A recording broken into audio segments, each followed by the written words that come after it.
ओम शांति। आपका प्रश्न है, आत्मा की शक्ति 47 में पढ़ा कि पवित्र ध्वनि के यंत्र लगाए जाते हैं जिनसे पवित्र तरंगे निकलती हैं।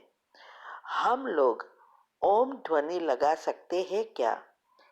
उत्तर है, देखो, उस टॉपिक में हमने बहुत अच्छी रीति समझाया है कि ध्वनि कैसे क्रिएट होती है। यहाँ कहने का भावार्थ यही है कि ध्वनि बहुत सूक्ष्म तक जाती है। हम 35-40,000 वाली ही सुन सकते हैं, दूसरे अंदर एकदम सूक्ष्म है वो नहीं सुन सकते।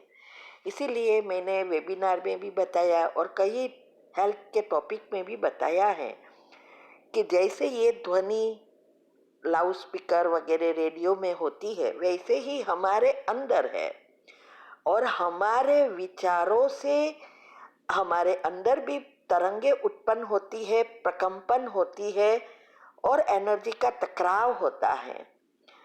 तो हम भी वो सुन नहीं सकते जब तक हमारा मन एकदम शांत हो, तब ये ध्वनि एकदम सूक्ष्म हो जाती है और हम परमात्मा से जुड़ जाते हैं।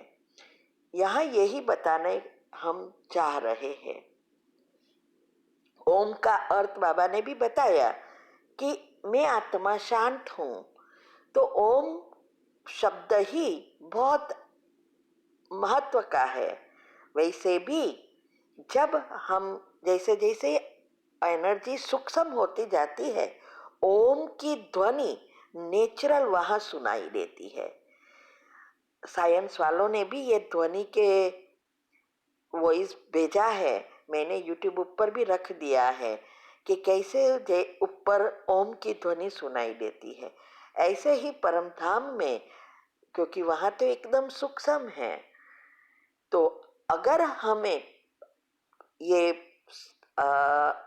जो पर्पल कलर है वो सारे कलर का मीनिंग है ना, तो हम जब इतने सूक्ष्म में जाते हैं, मना हर एक चीज से डिटेच हो जाते हैं, हमारे अंदर नेचुरली ये ध्वनि होती है और हम परमात्मा से जुड़ जाते हैं। ये अग्नि क्रिएट करती है।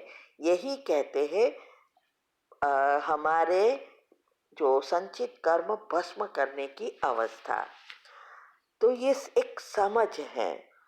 तो ओम ध्वनि लगाना, या दुनिया में भी सब ध्वनि लगाते हैं, लेकिन जब तक वो हमारे मन से जुड़ती नहीं तब तक वो ध्वनि का कोई अर्थ नहीं रहता। वो स्थूल चीजें हैं। रेडियो, व्हाट्सएप पर गाना सुनना, ये सब स्थूल है, लेकिन इसको हमें तो सूक्ष्म बनानी है।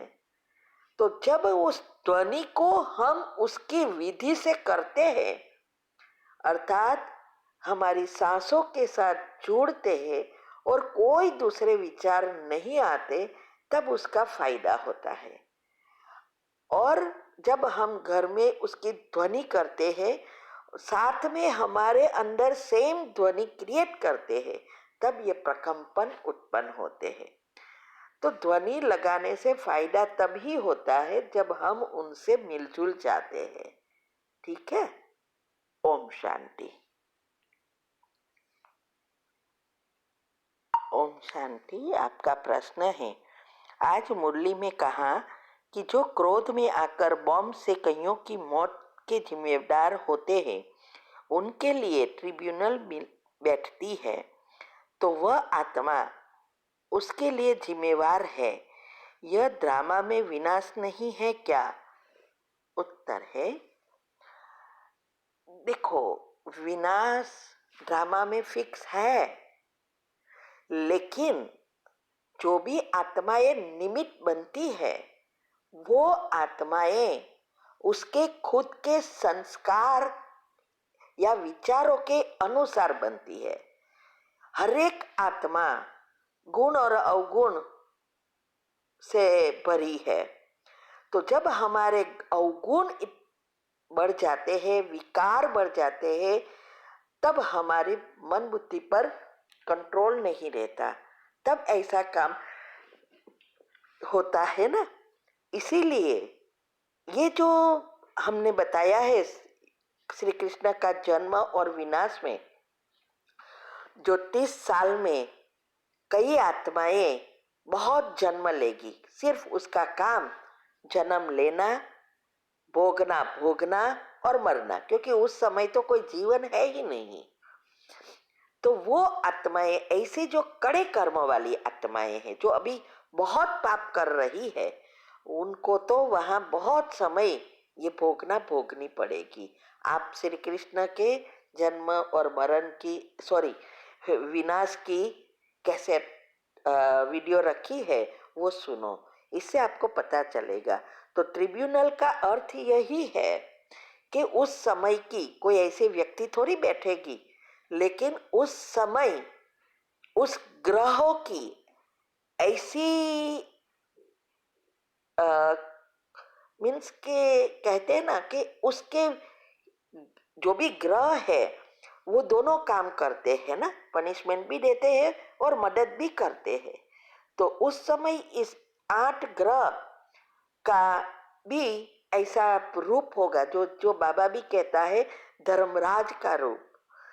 तो ये सजाए, कड़ी सजाए है वे, और इसीलिए बाबा हमें भी कहते हैं कि ऐसा पुरुषार्थ करो जो उस समय आपको जन्म ना लेना पड़े, आप थोड़ी सजा खा के परमधाम चले जाए।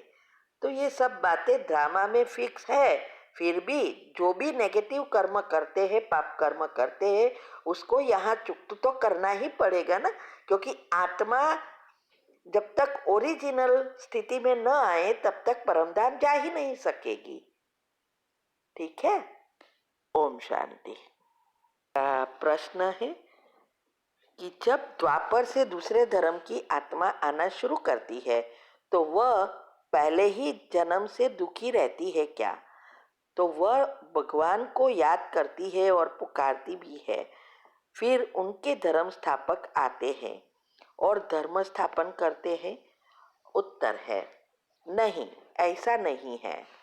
वो पुकारती, वो तो नेचुरली होता है, हमारे में अवगुण आता है, थोड़ा थोड़ा दुख होता है, इसीलिए भगवान को पुकारते हैं। वहाँ तो कोई भगवान को भी नहीं जानते, ना गुरु को जानते हैं। तो जो ओरिजिनल धर्म वाले हैं, जैसे मुस्लिम धर्म, क्रिश्चियन धर्म, बौद्ध धर्म, ये जो मुख्य धर्म वाली आत्माएं हैं, वो दूसरे की शरीर में आती है, क्योंकि वो तो संपूर्ण पवित्र है, तो वो तो दुख नहीं भोगेगी।